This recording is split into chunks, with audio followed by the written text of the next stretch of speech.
All right, uh,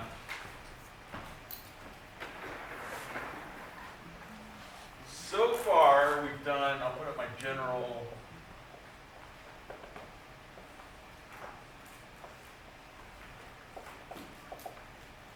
So we've done substitution, and we've done elimination.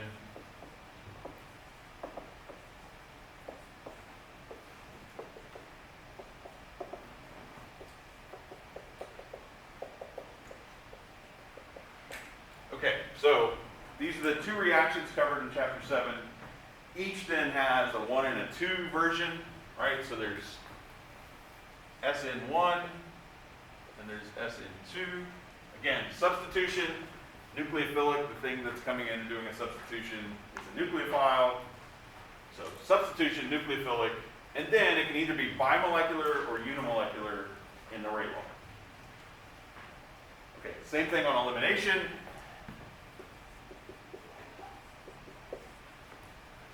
Again, you got to have a leaving group, and you have to have a beta hydrogen here. All right, so the alpha position is the carbon with the leaving group. Beta position then is any carbon bonded to the alpha carbon. That means you can have up to 3 beta positions. And then any hydrogen on a beta carbon is a beta hydrogen. So to have an elimination reaction, you have to have a leaving group, you have to have a beta hydrogen, you have to have a base. And the thing that kind of winds up being difficult, I mean, there's a lot. Chapter 7, as I've said, and again, I'm not trying to scare anybody, there's a ton of information in chapter 7. So, just aside from there being a lot of information, one of the really tricky bits of it is, right, both of these reactions have a leaving group, and both have a base / nucleophile, right? Bases are nucleophiles, nucleophiles are bases, they're electron donors. And so the reactants actually look similar. And so like I said, by the end of all this, you need to be able to look at the reaction, the conditions, and predict, will any of these reactions happen, and if so, which one's more likely? Sn1, Sn2, E1, E2. So far we have done Sn2 and E2. I did Sn2 on Monday, I did E2 on Wednesday. Today I want to look at E1 and Sn1, which really go together. And then next week we'll look at sort of reactions where, I will tell you ahead of time what reaction is going to happen.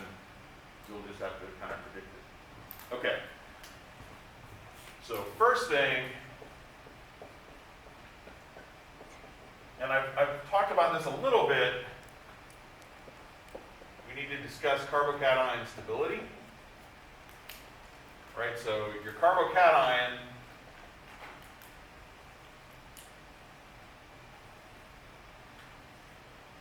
plus. All right, so a positively charged carbon is going to be trigonal planar, be sp2 hybridized. It's going to have a vacant p orbital. All right, so it's flat, it's trigonal planar. Should mark it flat.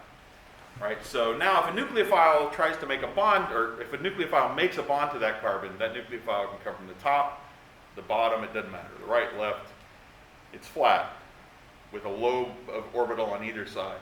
So like in the Sn2 reaction, the nucleophile has to come directly opposite the leaving group. In the Sn2, it can come from either side. Sorry, the Sn1, it can come from either side. And the implication for that is you're not going to get optical activity, right? If that carbon, if after the nucleophile attacks that carbon is chiral, it's going to be racemic. And I'll show an example of this as we go on. But the other thing is, this is a high energy intermediate. Okay, so I've got stability here, and this is going to be relative. All of the carbocations are going to be extremely reactive intermediates. You're not going to isolate the carbocation as a product. So how would you stabilize an atom that doesn't have a full octet? You mean other than letting it complete the reaction and fill its octet? So what fills an octet? What does that refer to? A chemical bond? Yeah, I'm asking such a fun. No, those are all good answers. You give it electrons, right? Yeah. The carbocation is electron deficient, so it needs electrons. So anything that provides electrons to it will stabilize it. One option, one way you could do that would be an atom. If that carbon is bonded to an atom with a lone pair, the lone pair can overlap with that p orbital, and you essentially get a pi bond. All right, so an example of this would be a cation that looks like that. All right, a carbocation looks like what I've just drawn in blue. Positively charged carbon, three bonds, trivalent. It's bonded to an atom with a lone pair.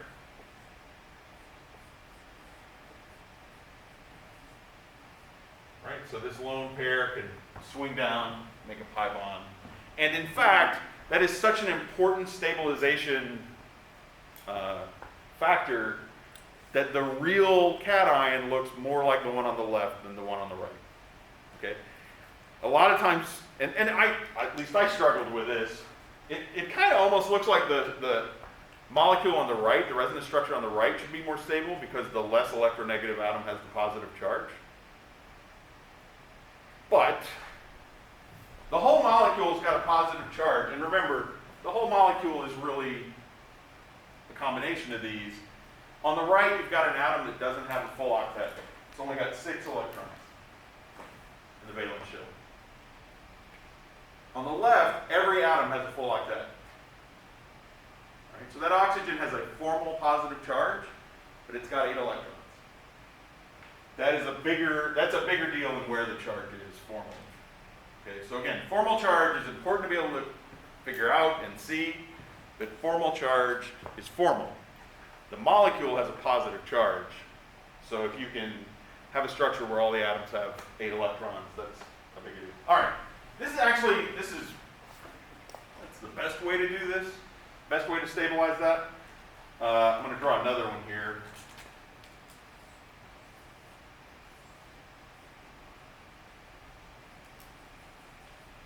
All right, so there's another carbocation, and now the other way you could do this is if you had a double bond next to it, and so here you're going to have a pi bond. All right, so there's a pi bond. You got 2 electrons in the pi bond. Those pi bonds can donate electrons into that vacant p and stabilize it. So an example of this would be that, and now your stabilization comes from delocalization of the pi electrons there.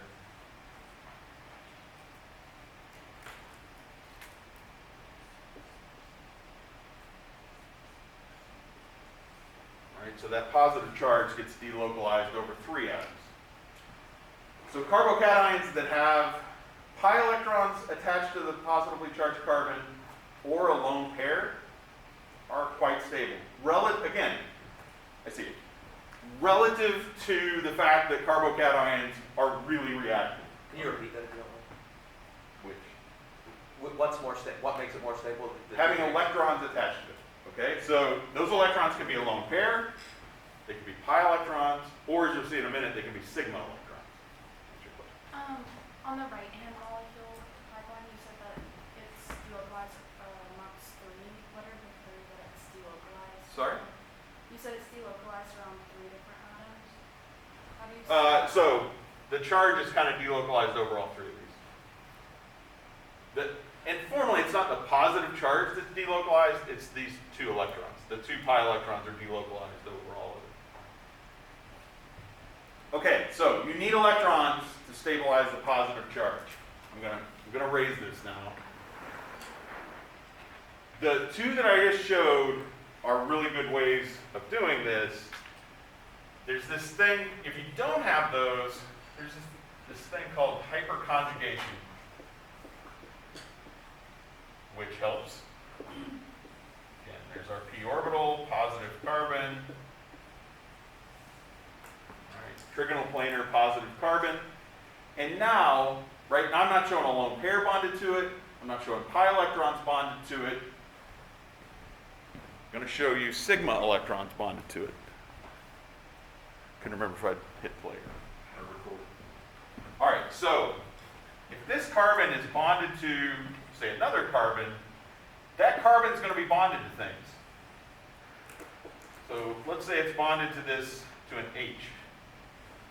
Right, now there's a sigma bond that can overlap with the vacant p orbital. Right, these two bonding electrons can interact with that p orbital. Right? That's obviously not as good an electron donor as a lone pair, which isn't doing anything, right? It's just hanging out.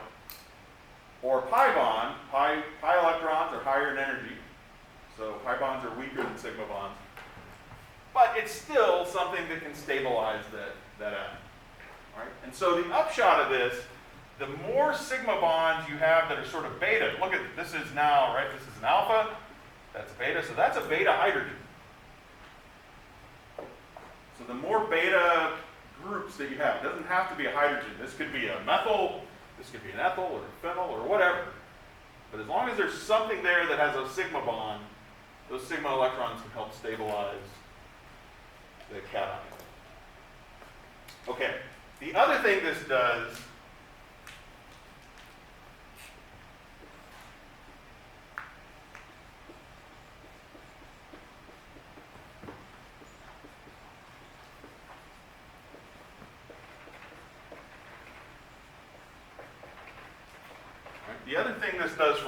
that we need to keep track of, the fact that the bonding electrons, the two electrons that hydrogen is sharing with the carbon, are also interacting with another carbon, makes that hydrogen much more acidic. Right? If you think about partial positive charges, this interaction is going to make this H very, very partial positive. So it's quite a bit more acidic than it would be if this carbon were neutral. All right, so out of this, what we get, the more of these kind of sigma bonds you have, the more stable it is. So tertiary carbocations are more stable than secondary. Those are a good bit more stable than primary.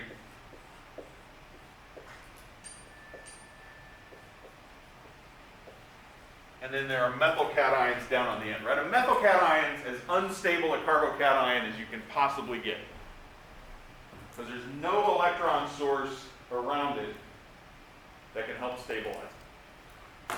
Those H's are already sharing their electron, right? H comes in with one electron. Those H's are already sharing that electron with the carbon, so it doesn't have any more to give. All right, and really, there's kind of a big line here too. Primary carbocations are not that stable. Let me draw examples of these, might help. So a tertiary carbocation is going to look like this. The positively charged carbons bonded to 3 alkyl groups. So that's 9 total sigma bonds like this that can donate into that p orbital. The secondary would be that. Right? So one of the groups on the carbocation is an H. And again, H's don't provide any additional donation. The H comes in, shares its 1 electron. That's all it can do.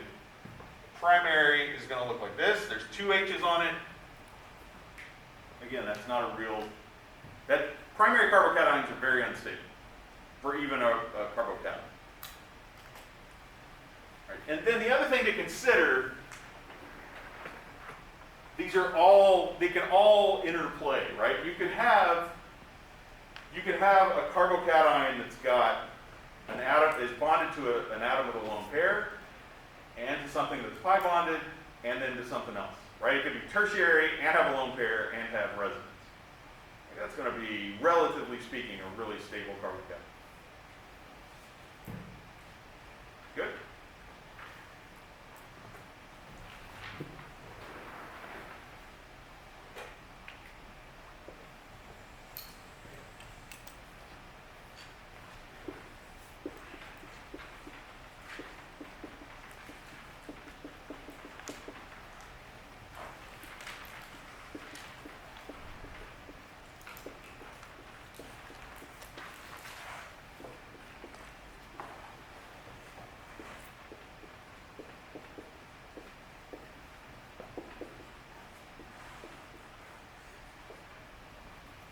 So the other thing, elimination reactions are going to make alkenes, so we need to judge alkene stability.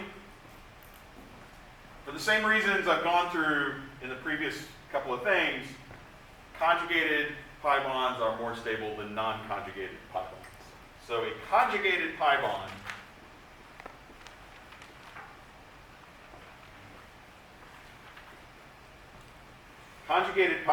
are going to have a pi bond sigma bonded to another pi bond. Right? If you think about what a pi bond is, two overlapping p orbitals separated by a sigma bond. We obviously have that between 1 and 2, and 3 and 4, but we also have that between 2 and 3. Right? So carbon 2 has a p orbital, carbon 3 has a p orbital. There's one sigma bond between them. So when pi bonds are conjugated, you essentially get like one giant pi system. And we'll deal with that more in Orgo 2 than here. Over here, the alkenes, we've got two alkenes still, but now they're separated by two sigma bonds, and that separates the p orbitals so they don't overlap on 2 and 4, I guess. Yep. What about resonance in that case? So resonance does the same thing. Right up here, you've got an atom to lone pair donating into that. So I guess how would I say that?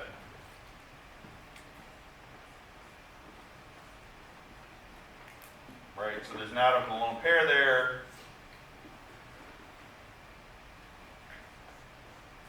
Right, so a methoxy group on a pi bond is going to stabilize that pi bond more than a methyl. But the methyl will stabilize it some. And that's really where I wanted to go here.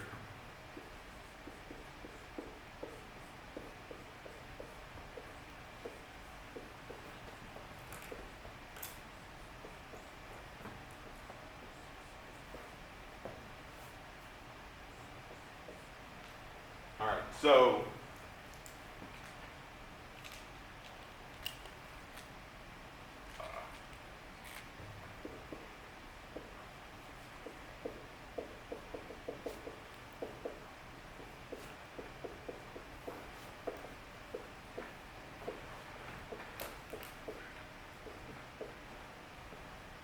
just like carbocations, this goes exactly with carbocations. A more substituted carbocation is more stable relative to other carbocations. A more substituted alkene is also more stable for exactly the same reason that a carbocation is. All right, so if you think about the simplest alkene would be ethylene, C2H4. Two sp2 carbons double bonded to each other, each with two hydrogens. So what we call a substituent is replacing the H. So if I've got ethylene and I take an H off and I put a methyl on, the methyl is called a substituent. Right? So a tetrasubstituted alkene is going to be more stable than a tri. It's more stable than a trans di, which is more stable than a cis di. Here you've got some sterics, right? The cis methyls have some steric interaction. Yep. So, like as a general, these are much more stable than the carbocations. Oh, yeah. Yeah, all of these here are way more stable than any of the carbocations. Yeah. All right, so cations, alkenes, the more substituents you have, the more stable they are. And again, yeah, keep that in mind, right? Because I go through this stability. Stability is always a relative thing, okay? So if you just say it's stable, if I just said that chemical is stable, and I don't put any qualifiers around it, really what I'm implying is that chemical, you can put it in a bottle, you can put it on your shelf, come back a year from now, it'll still be what it was. You can do that with these alkenes. These are stable molecules, all right? Any of them, even propene over here. It's a gas, so you can't put it in a bottle really, but you can put it in a gas, a steel cylinder, close the valve, stick it in a drawer, and it will be there 100 years from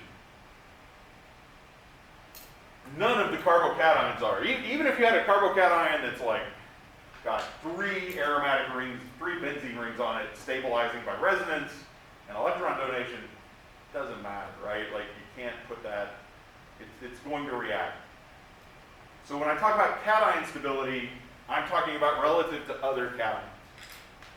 With the alkenes, I'm actually talking about these as the final product. And that's something I don't, it's just something I internalize. And again, hopefully the lab makes this a little clear. It takes a long time, I think. I think we do a decent job with the teaching labs, but you're only in there a few hours a week. You're kind of doing what we tell you to do. Once you actually start working in a lab and you care that this molecule you made is there tomorrow because you want to go home and get some sleep, but your degree depends on this molecule, you start getting a better feel for stability, right? Is this molecule going to hang around? A lot of times, you heard me all these stories, right? If you do chemical work, especially true if you do biochemical work, the molecule may be stable in that you can isolate it, you can put it in a vial and hang on to it. But you can't do that if you leave the vial out at room temperature, out in light, if you don't get air out of it, right? A lot of organic molecules, especially biomolecules, sort of naturally degrade. The amount of chemistry that's going on in all of us all the time to keep us looking like us is incredible. Like, actually the molecules that make you up are quite fragile. So the proteins, the RNA, the DNA, if you take them out of the living system and just put them in a vial, they fall apart really fast. Okay? Like even faster than, so I don't want to get into people, but right, if you've ever seen a dead animal on the side of the road, they degrade pretty fast. I'm talking way faster than that, right? So if I isolated RNA from a dog cell and I put it in a vial and I leave it out at room temperature in the light for 30 minutes, it's probably dead. So as biochemists, you're going to end up like storing things in minus 80 degree freezers. You're going to take all kinds of protections to keep, because we're all biological creatures. We walk around, there are all these enzymes coming off of us. Like you can't tell that, right? We can't determine that. But if you work with RNA, it turns out people shed enough RNAs that destroys RNA to really matter. I walked into a colleague's lab once, just said we're going to go get coffee. And I walked in and she threw me out because I was going to destroy her RNA. Anyway, again, stability is always relative. So I will try to make that a little more clear. I'm usually saying this is stable, that's not stable. And I've got a frame of reference in my mind that includes a lot more chemistry experience than you guys have. But, so do ask that if it comes up. How am I doing on time there? You tell? You've got 5 minutes and 30 seconds. Okay, let's go on then. Should have put that on the front. There's no way to show.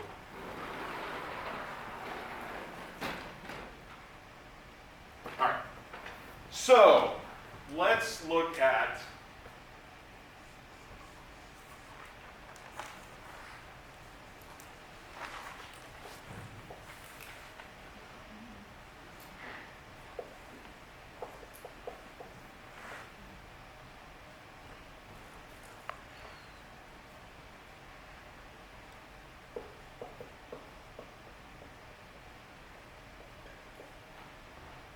So I'm going to take it, this is going to be Sn1 and E1. But just draw what you think the substitution product will be, and just draw one. There are multiple elimination products. Draw one of them. And I'm going to turn the camera off. You guys at home should do the same thing.